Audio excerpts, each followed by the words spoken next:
Hey listeners, thanks for tuning back in with us. I'm Brittany. And I'm Hallie. And we're really excited to have you back with us. We hope that you're all safe and healthy in this kind of wild time of the pandemic, but we're going to keep putting out episodes for you and hopefully distract you a little bit from what's happening. Don't forget to subscribe on whatever platform you listen on. Give us a 5-star rating. It really helps us get into more people's feeds. And like us on Facebook, follow our Instagram for all the updates. Visit our website at theabysspod.com for show notes and images from the cases that we talk about, so you can get kind of a more visual aspect on it. We also have all of our sources listed there if you want to do more research on your own. And on our website, we have a contact form, so if you have any thoughts or case suggestions or any updates to any cases or any corrections on information we've shared or anything like that, you can always message us on there. The case that we're going to talk about today is one that you may have heard of before, but we really wanted to raise some more awareness about it and talk about some information, so we're excited to share that with you. On a stormy night, a young 9-year-old girl wanders away from her home alone while enjoying her Valentine's Day candy. With a lot of suspicious circumstances at play, the exact details of the night are obscured. Over the course of 20 years, the search for the missing girl proves to be a great challenge for this small town. This is the case of Asha Degree. So let's jump into the abyss.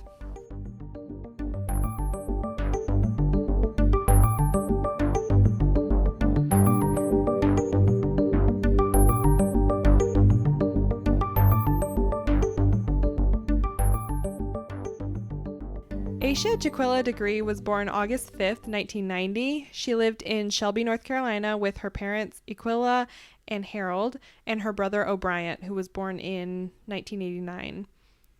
Her family was very tight-knit with many relatives living nearby, and they were all very involved in church. They really liked being together and having events at the church. They also really valued academics and hard work. Aquila and Harold knew how dangerous some outside influences could be on the children and how nefarious people lurk on the internet. They ultimately opted to not keep a computer in the house, and they didn't let the children watch TV either. Asha attended Falston Elementary School and church, as well as weekly Bible studies, never far away from her family. She was a bright but timid little girl, easily frightened by dogs and storms. On February 11th, 2000, Asha and her brother had the day off of school, and they spent the day with their Aunt Keisha while their parents were at work. And later in the day, both children went to basketball practice to get ready for the games they both had the following day. All seemed well, and Asha's coach said that she seemed to be her normal, happy self. The next day, on the 12th, the kids attended their respective games. Asha had complained that her leg was hurting a little bit before the game, but decided to just push through and play anyway. Ultimately, though, Asha's team lost, and she was fouled out during the game. This was really upsetting to Asha. It was the team's first loss, and she took it really hard. She felt like she had let the team down, and she was pretty worked up about it for a while. She cried a lot and was very upset, and her mom tried to calm her down, and after a while, she seemed to feel better about it. On the following day, the 13th, Asha and her family headed to church for a Valentine's celebration. Asha and her brother received some early Valentine's candy, and they were super excited about it. They just had a good time there.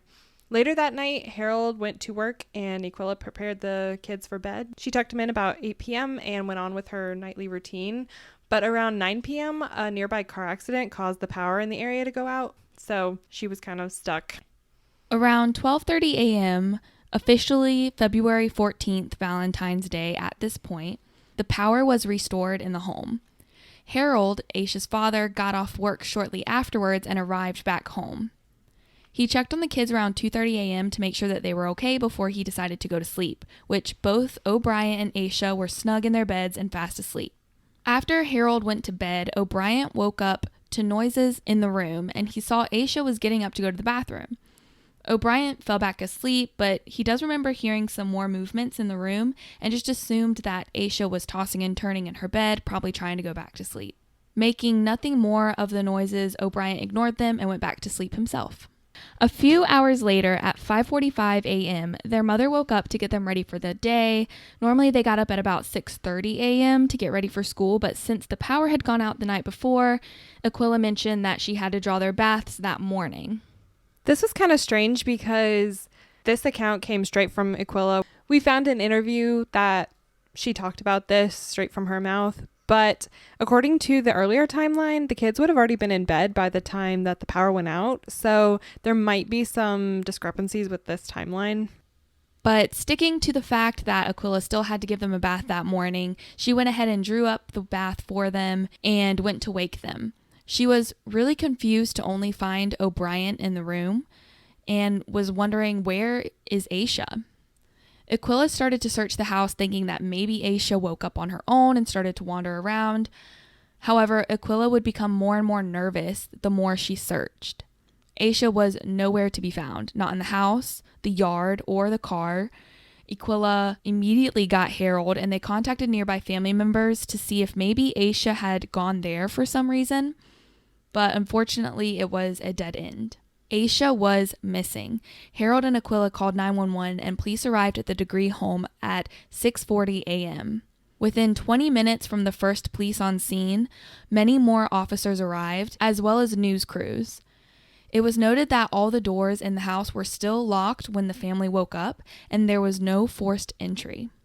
They brought out search dogs, but they couldn't detect a scent trail for Asha, and the neighbors were even contacted about any information that they may have or if they saw anything out of the ordinary, but no one saw anything.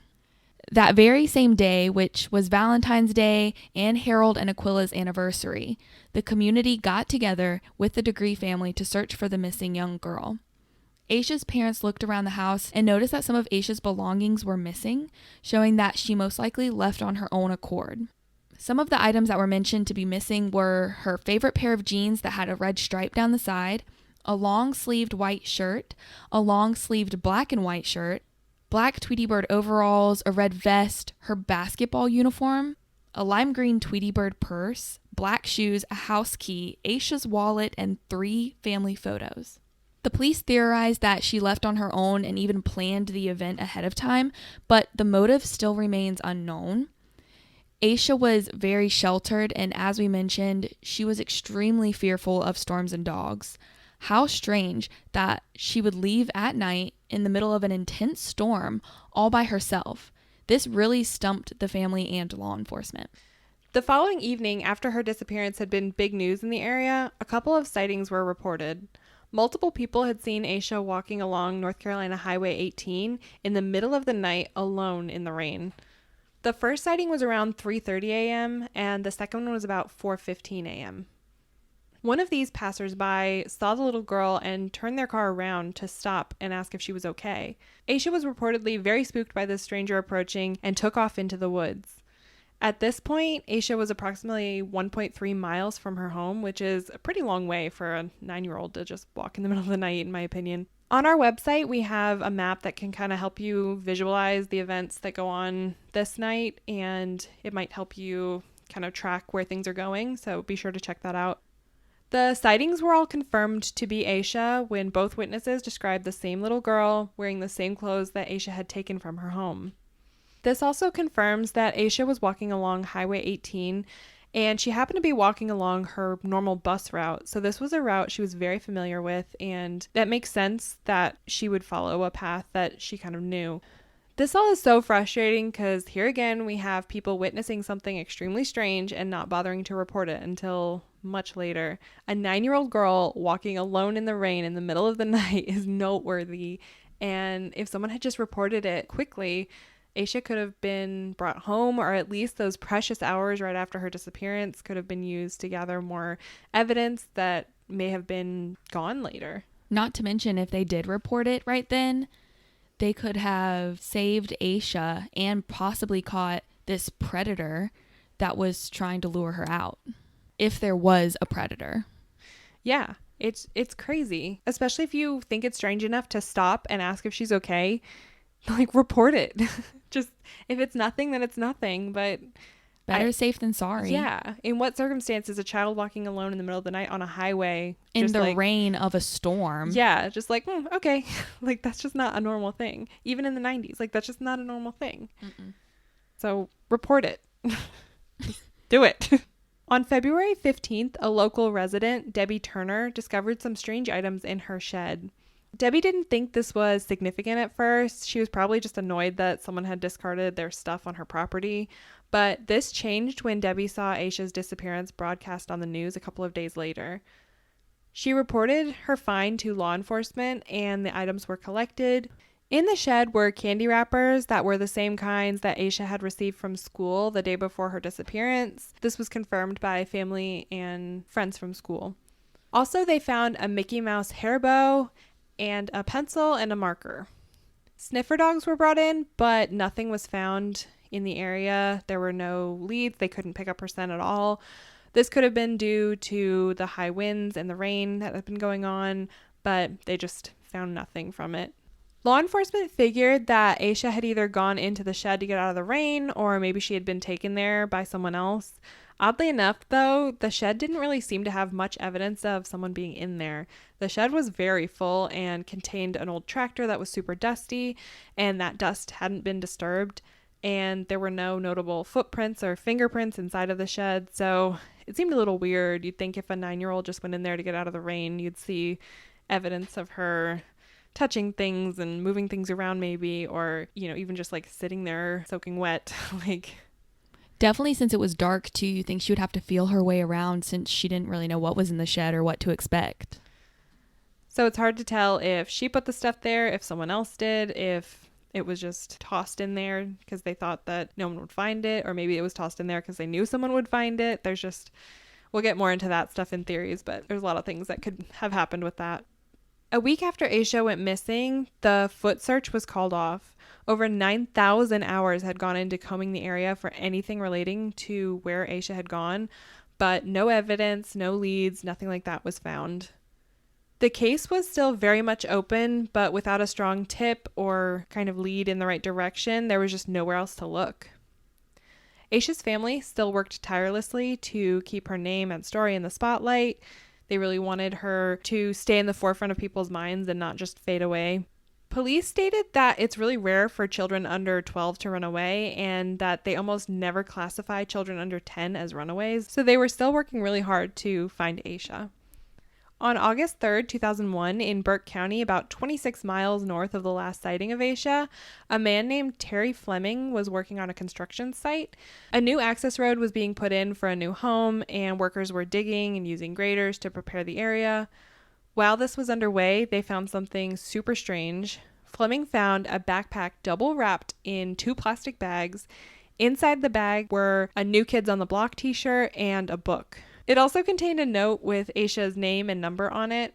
Terry hadn't heard of the ongoing case, but he got kind of a bad feeling about it, so he wrote down the name and the number and just kind of stashed it away until the next morning.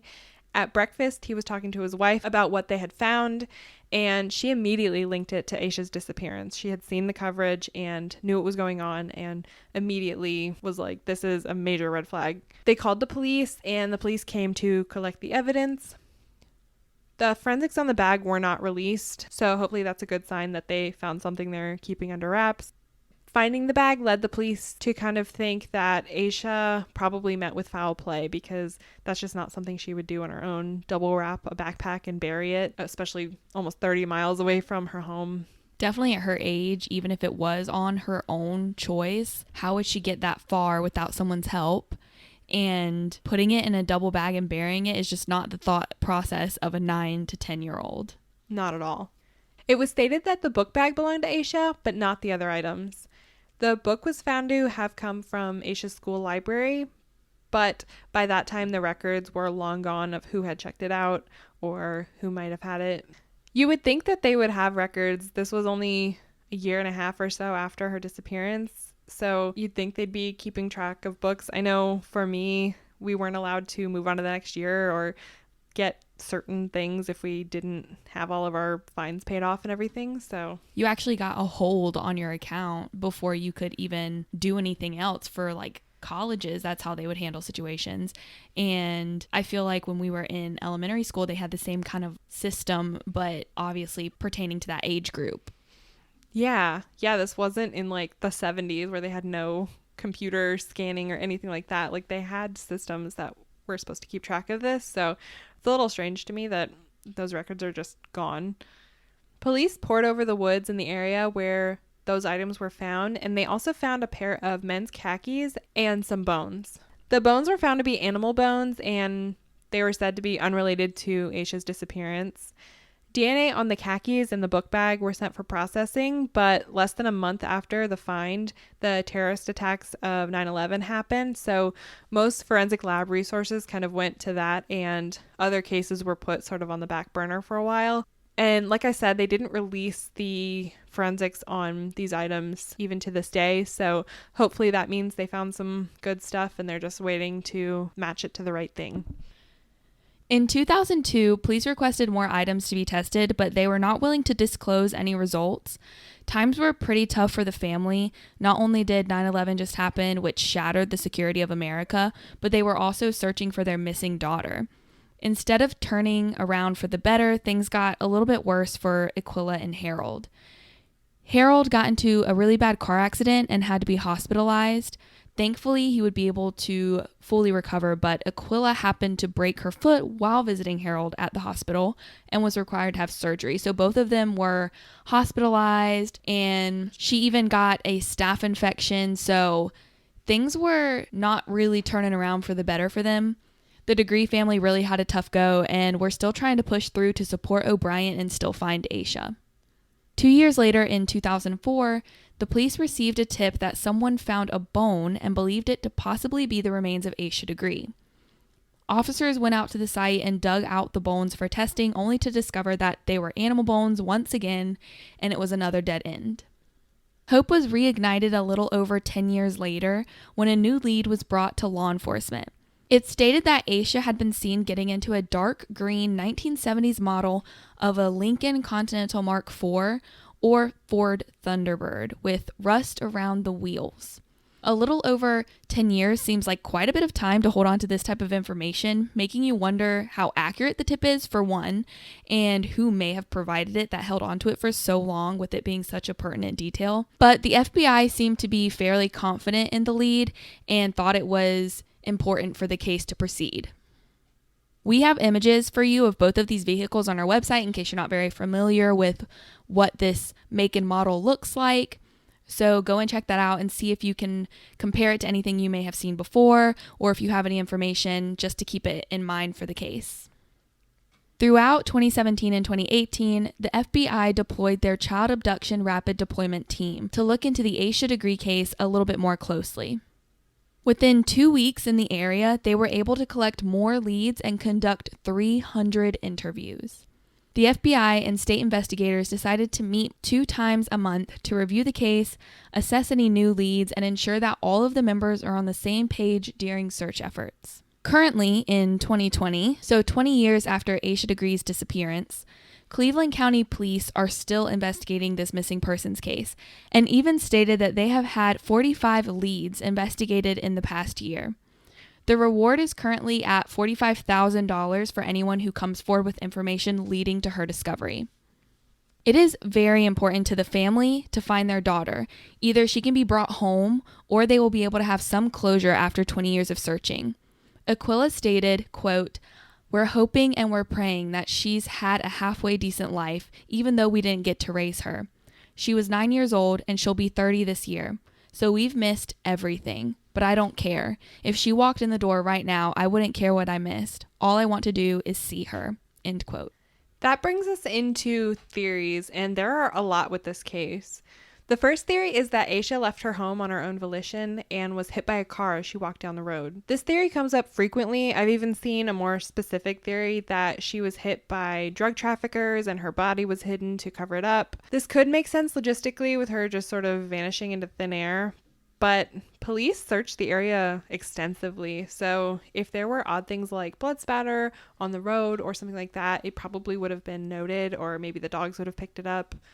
The rain could have obscured it somewhat, though, so I'm not really sure of the exact kind of state of the what would be crime scene, I guess. So I'm not really sure if there would be a way to even substantiate this long after, unless they found a body. The second theory is one that we've seen many times in many different cases. It's possible that Asha was groomed by someone in her life and coerced to leave her home to meet this person.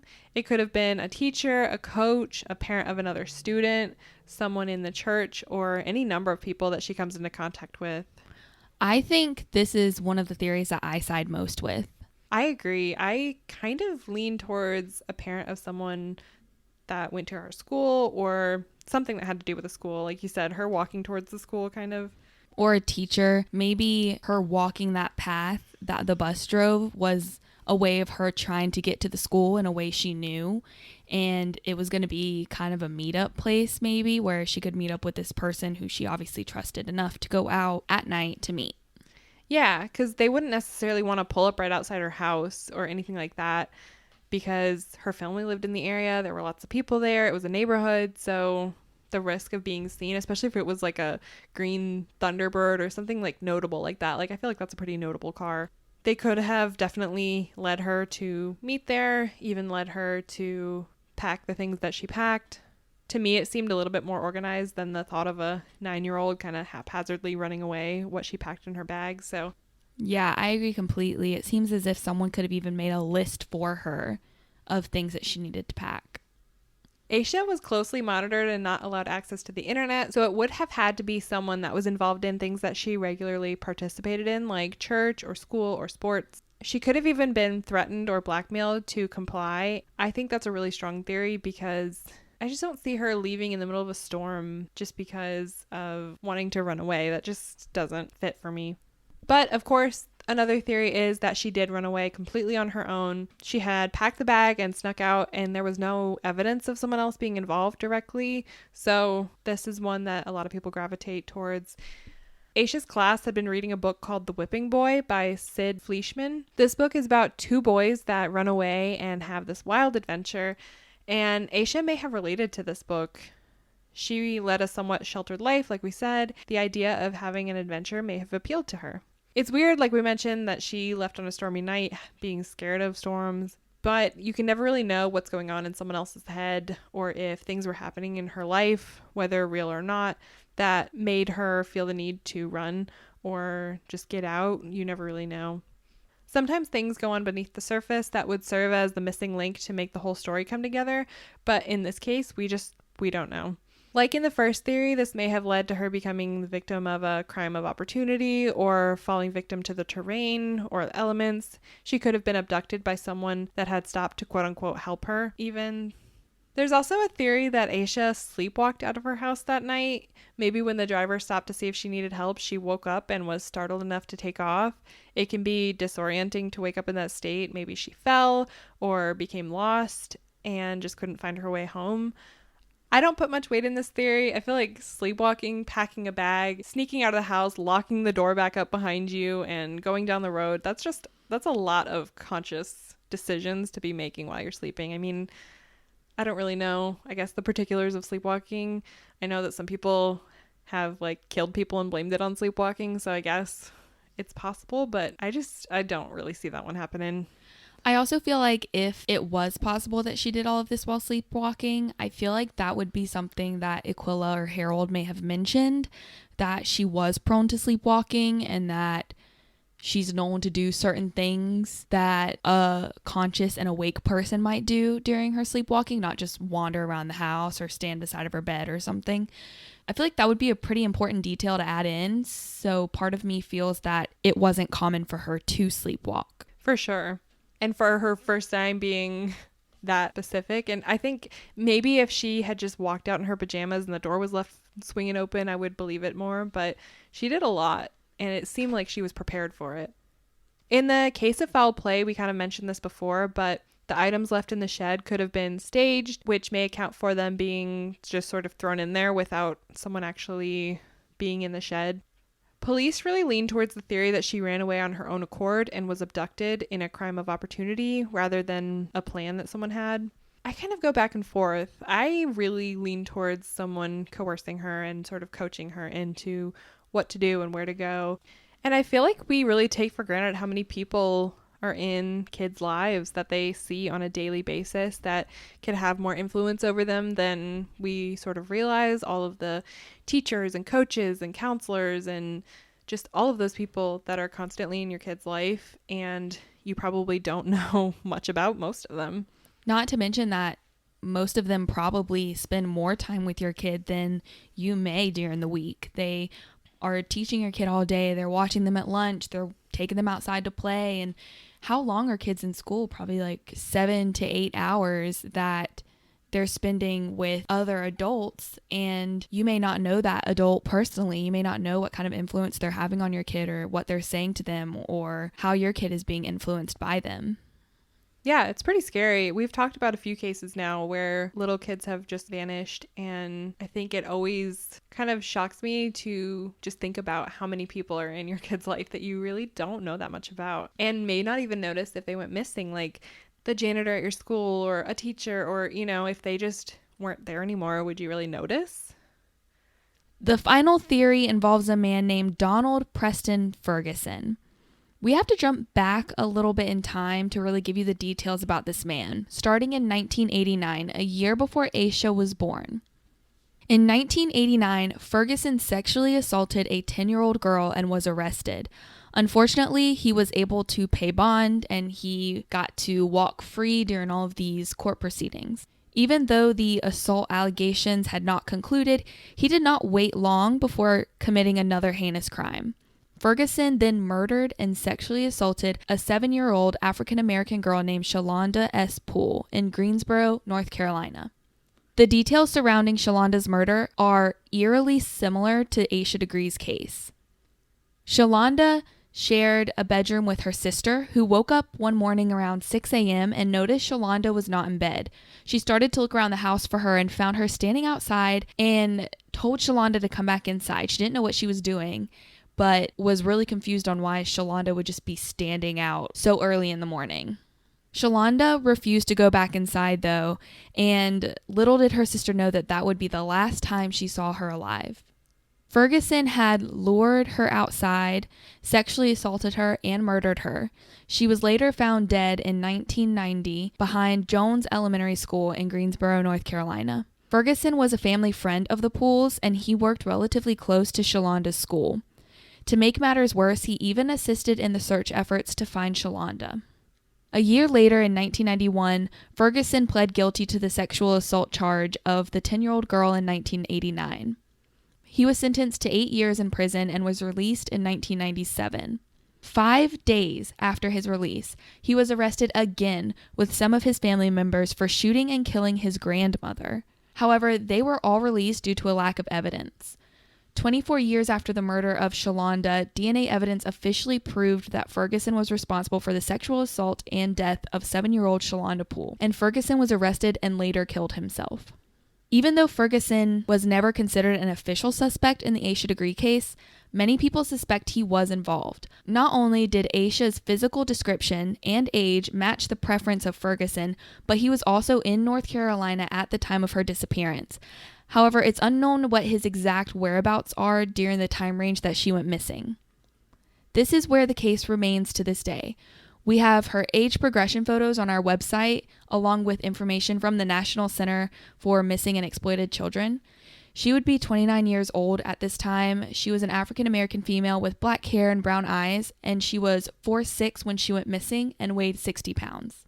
If you have any information on her whereabouts or who was responsible, please don't hesitate to call and leave a tip with law enforcement. You can call them at 1-800-THE-LOST, 911, or with the Cleveland County Sheriff's Office in North Carolina. Any little bit of information that you may have can conclude this 2-decade-long case. So that's pretty much it for this case. We hope that you will go to our website and look at the pictures. If you have ever lived in that area or know anyone who has, I hope that you'll pass that along and maybe help this family get some closure. Thank you so much for listening. And don't forget to give us a 5-star rating.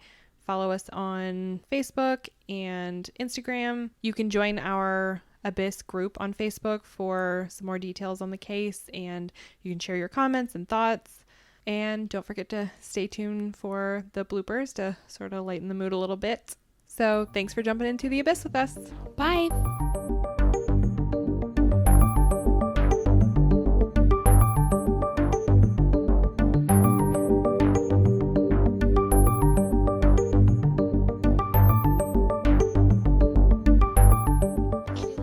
Haven't you done enough? You've done enough this morning.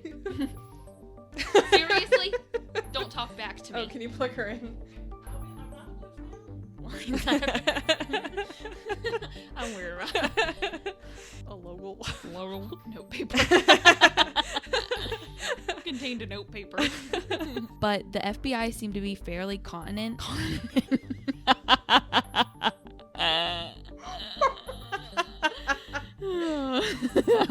I'm gonna travel the world.